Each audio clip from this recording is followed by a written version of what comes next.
Hello and welcome to the Commander's Quarters, your Magic the Gathering source that helps you command your budget.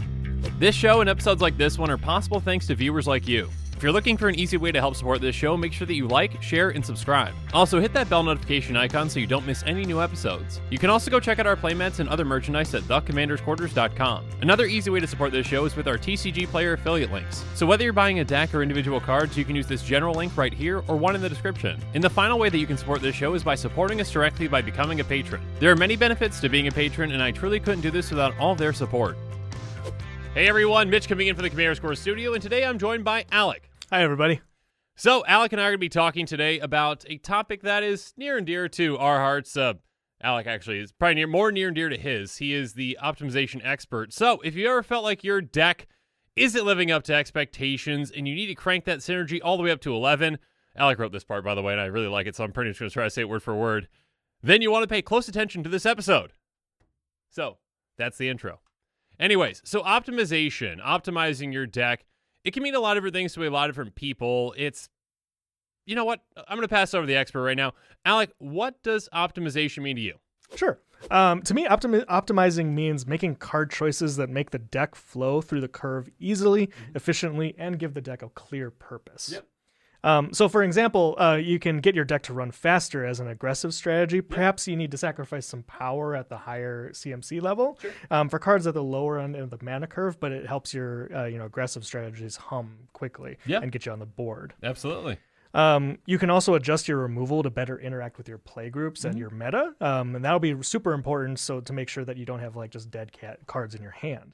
Another way I do this is building my land base and ramp to cast the spells I want to when I want to. So you can build your lands in a particular way, choose your ramp cards to adjust your land and adjust your land count, in case like you're running landfall strategies, you might want to run more lands, more ramp. Yep. Yeah, I mean, it always depends on your commander and kind of what your deck's trying to do. If you've got a commander that comes out on turn 4, you probably really want to focus on ramping on turn 2 and maybe not ramping on turn 3 with certain cards that might be pretty effective in other decks, just not as effective in that one. Totally. And so this comes down to card choices. So for example, you guys might have seen the video where I was playing a cycling deck. Certain cards such as like Phyrexian Arena might take a backseat to a card like Teferi's Ageless Insight, which is a better card draw engine when I'm just drawing cards all the time. Yeah, absolutely. I mean, when it comes to kind of commander staples, there are some that, yes, you can include in a lot of decks, but you should also kind of consider what cards might be better for this specific deck. Again, great example with your cycling deck where that one is going to draw you, 2 cards when you cycle now instead of 1 versus Phyrexian Arena, which is like, hey, every turn you get 1 extra card. Each on your turns you get 1 extra card for 1 life. Drawing 2 per cycle is much better than that kind of a deck. Yeah, totally perfect for what I want to do. Absolutely. Now, it's important to note that optimization is not intended to give your deck its purpose or its goal. Instead, optimization is making the card choices and crafting your deck in a certain way to make sure that every card and interaction moves towards achieving this goal. That makes sense. I mean, you can't exactly, optimize something that's not there yet. You can't, not have a plan and then be like, all right, I need to make this optimized. There's nothing for there that's this. Right. So, yeah. You need kind of like the base first, and then you need the car first, and then you can soup it up, essentially. Right. Yeah. Okay. You That's continue to build on the foundation. You need the wheels still. The car has to move first, and then you can, give it the better wheels. I'm not a car person. I'm sorry. The better wheels. The better wheels. V8 engines. Hemi. I don't know. Those aren't wheels. I know, but making cars better. I don't know. Okay. Anyways, I'm way out of my wheelhouse right now. Keep going.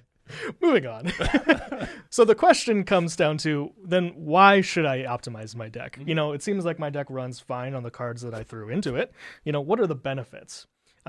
Specifically, because your cards and interactions are chosen for a specific purpose, moving towards that goal, you'll find in games that you have a clear understanding of what your cards can do.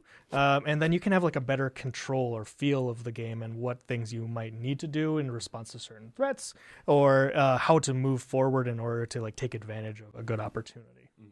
Absolutely. I mean, I think an important thing is kind of like, again, when you are playing those games, you're learning from them. You're seeing kind of how your deck performs, maybe where some gaps might be in your deck, and then kind of adjusting from there. Yeah. I mean, you can only get so much from goldfishing it. Obviously, you can get some things, but until you actually kind of take it out and actually play against, actual other decks, then you might be able to figure out kind of what can be improved. Yeah.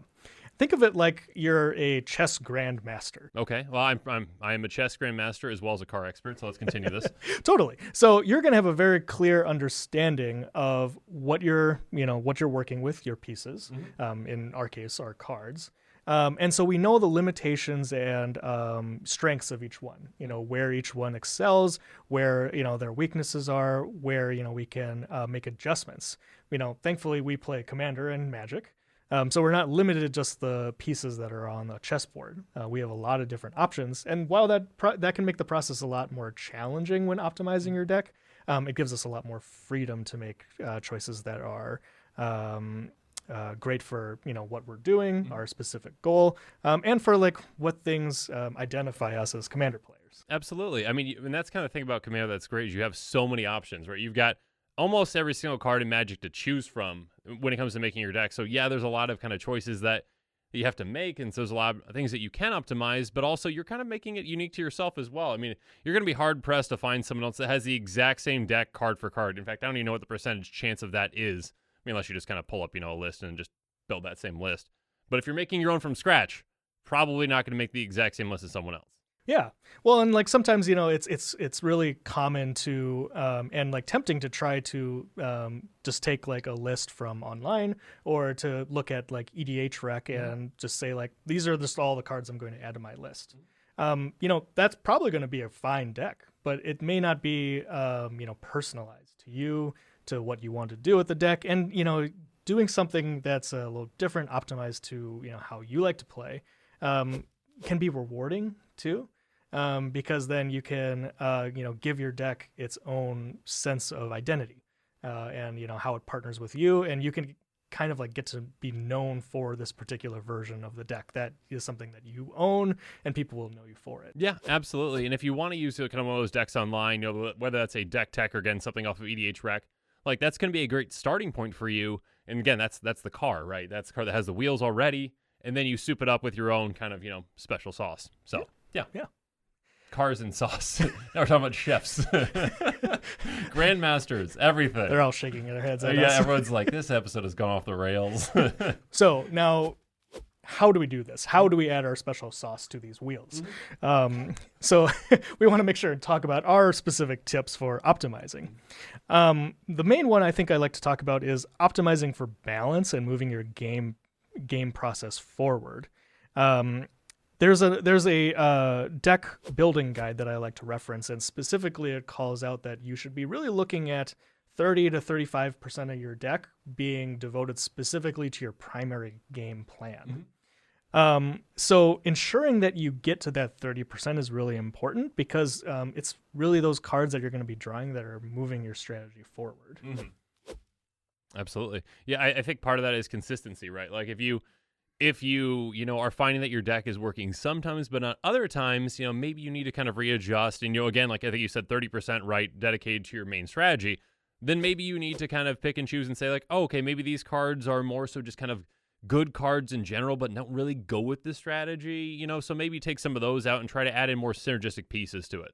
Yeah, and we play Commander. The reality is like we don't have the flexibility that, say, modern standard decks where they can play, up to 4 of a specific card. We don't have that flexibility to add in that redundancy. I am very happy with that if we don't have 4 Cyclonic Rips coming at me with from everyone's deck. But yeah. There are ways to like ensure that you're doing this relatively the same thing or pushing your strategy forward by utilizing cards that are similar. Yep. Now, it can be tempting to cut into that number when you're making cuts of adding new cards, but you really want to try to avoid doing that because again, that's the process that's moving your deck forward, moving you towards your end game.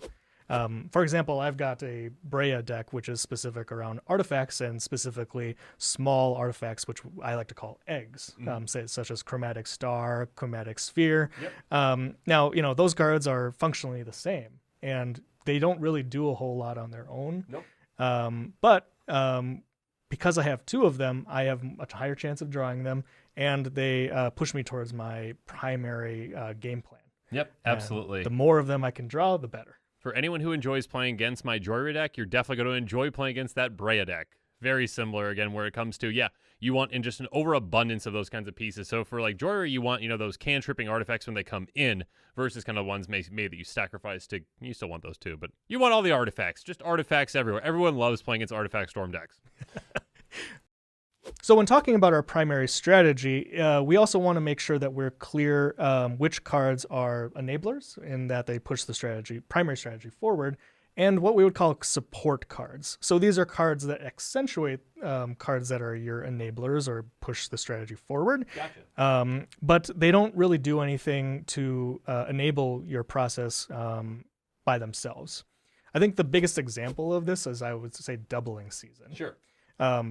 Obviously amazing in like +1/+1 counter strategies or token strategies, but if you don't draw any of those cards when Doubling Season is on the battlefield, it doesn't really do anything for you. It's a nice looking card, it's got some good art on it, it probably would get some, removal targeted at it, but yeah, it's not really doing anything for you. Right. So like say you had like a few different cards that did the same thing as Doubling Season in your deck, but then you've cut out, say, like Dragon Fodder in order to replace that.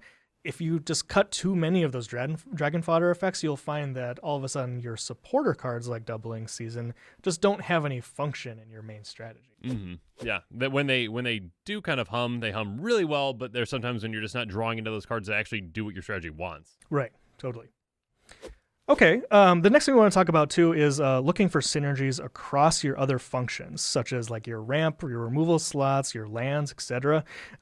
Looking for options that can function across multiple roles. These are super important because you can buff up your percentage of those different areas by playing cards that can play multiple roles. Gotcha. So like an artifact-centric deck, wait, hear me out. With a card that's called Wayfarer's Bauble, it ramps you, and it's an artifact, and if you've got like sacrificing synergies or whatnot, it's a perfect card.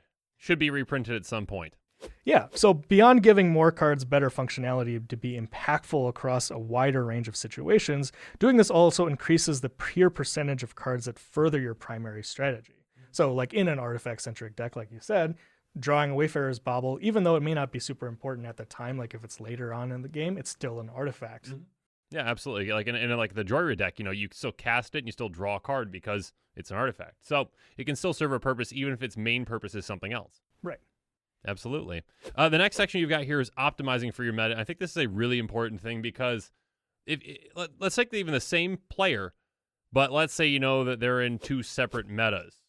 Okay, the separate timelines. All right, they met this one group and then this other butterfly effect happened. They met another group in a different universe or whatnot, parallel universe. Anyway, this is a really roundabout way of saying that the same player could optimize the same deck in a different way depending on what group they're playing with. Totally. Yeah, and you might find too if like you're swapping between groups, you're playing with a certain group some days and then another group in other days, you might find that your deck is well suited for one group and horribly suited for the other. That's a lot more confusing than the parallel universe. Let's stick with that. But to that effect, we want to make card choices that take into consideration who you normally play with. Yep. If you see a lot of reanimation, you're going to want to make sure and play Graveyard Hate, Eddie. Yeah. You play a lot of token decks, lean into Wraths to, make sure that you're staying high in your life total. Yep. If you're facing combo a lot, maybe Permission might be a good way to interact. Yep. Absolutely. And I think something to note on that, though, especially with this kind of reminds me of kind of when I first started building decks and kind of optimizing a bit too much, maybe. With Wrath specifically for me, that was kind of my problem where when I built my Selenia Dark Angel deck originally, the best strategy for that deck is keep the board clear all the time. So I was running like 15 or so Wraths in that deck. Even though that might be optimized, it's not a fun playgroup experience for certain playgroups. And so it's not exactly optimized for that group. Even though it's the most optimal build for it that I could, build on a budget and that I really enjoyed, other people might not enjoy that, so make sure you're optimizing for your group too. Again, the same kind of goes with like mass land destruction, that kind of stuff. Certain groups love it, that's completely fine. And maybe it's the most effective thing for your deck, but other groups, maybe not so much. So just kind of adjust to your group, and that's okay. Yeah, and you can kind of like hedge your bets too. You can make sure to include cards that like have a specific purpose against a particular strategy, but can also like replace themselves by drawing or cycling, such as like Soul Guide Lantern or Chroma's Vengeance. You Absolutely. may not have the situation you need to play those or like have particular hate at the time that you need it, but in that case you can just draw a card instead. Yeah, flexibility is always important. Nice. Yeah. All right, so next we want to talk about optimizing to the way that you play. So this refers to, the preferred style that you like to play. If you've played as long as we have, you'll start to notice that there's a particular strategy you tend to lean to. Maybe you're typically the person to get more creatures on the board first and want to go aggro all the time. Maybe you enjoy just sitting back and dirtling for forever, drawing all the cards. Don't know who likes to do that. Oh, it wouldn't be any of us. So you want to kind of lean towards card choices then that best support the way that you like to play. You'll feel like your decks just like work well with your the way that you enjoy playing. Absolutely, and everyone's got pet cards and stuff like that. And actually, that's an interesting thing. There can be pet cards that work really well with certain decks and like are very synergistic, but you kind of have to notice when that pet card might be becoming a bit too spread across your decks. Like maybe it's not a perfect card for another deck, but you really like it and you kind of have to realize that. So there is something to be said about optimizing for the way that you play, but also something optimizing, per deck too.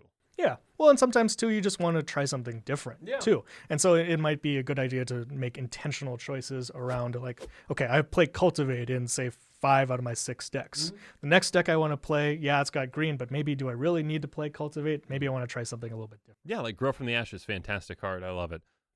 Yeah. More than Cultivate. Sorry, Cultivate. Anyways, I'm not going to get any comments on that.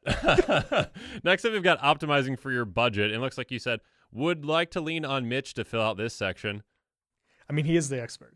I've built a couple decks. Anyways, I think the main part that I want to point out in this is basically just because you're building on a budget doesn't mean that you can't build in a deck in an optimal way that's synergistic. Obviously, you can't use the top end pieces or whatnot. But what you can do is, I guess my biggest kind of roundabout way of saying this is, I'd like to recommend that when it comes to building these kinds of decks, you don't get stuck on certain cards.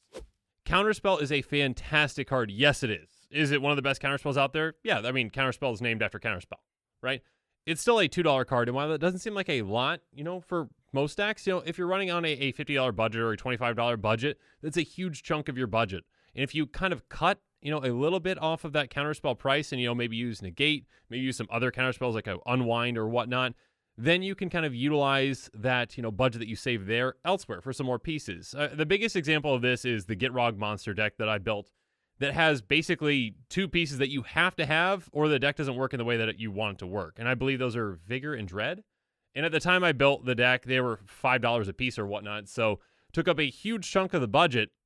And I had to make cuts everywhere else to make it work. And sometimes you have to do that in order to make your deck function the way you want to function and to optimize it in the way that you want to optimize. You need to make those sacrifices elsewhere and put the money where it needs to go. That probably weird way of saying that, but let's just go with it.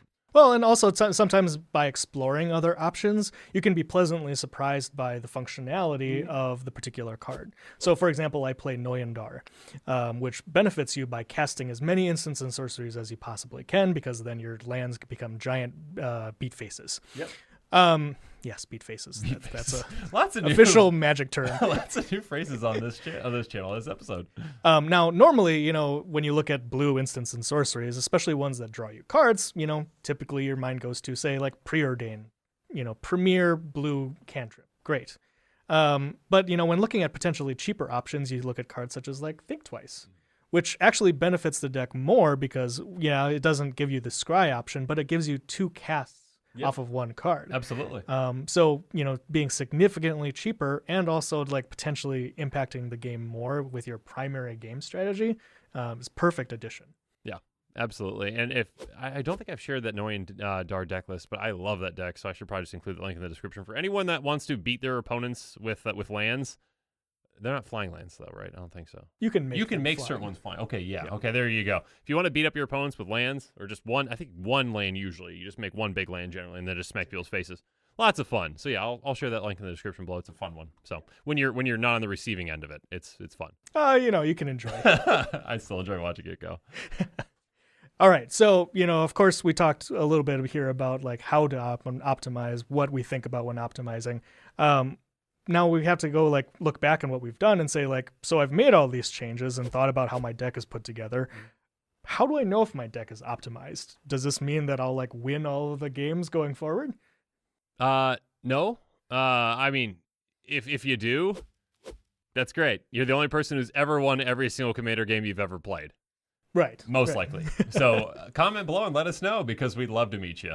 But no, I mean, I don't think it's kind of interesting because I don't know if there is like a final optimization ever for a deck, right? You can always improve. I think, and obviously with new cards coming out and whatnot, you kind of always want to have kind of that on your mind. You know, maybe this card would be good for this deck or this card would be good for this deck. Obviously, the more decks that you have, the harder it is to kind of keep track of all those things. But basically, kind of just have that in your mind, even if you're just kind of playing with, people, in a new play group, or if you're playing, with people at your local game store when we can do that again. And basically kind of just keeping your eye out for, certain cards that you maybe never seen before, and you're like, wait, actually, that would be perfect for this deck. I don't think it's possible to fully optimize a deck ever, and it's definitely not possible to win every single one of your games. And that's not really the point of Commander, though, right? The point is to have fun. Yeah. I guess the way that I would look at it is the deck is optimized for you when you don't feel like changing anything and you just really enjoy playing it. Totally. And also, too, that you felt like you've perhaps learned something in the process. That too. Tried out new cards. It can be kind of disappointing to see, say, like the Cultivate, Kodama's Reach across the table all the time. So you could try like new cards, see if they work for you, or if you just like enjoy playing something like Recross the Paths. Yep. Hey, you can get random cards and like, hey, you like to gamble a little bit? Perfect card for that. Oh, yeah. Gambling, Magic. That's how Magic started, actually, right? That's what we're promoting. With antes, yes. Just kidding. No. No. Don't gamble. Ante cards are banned in Commander for a reason. Yeah.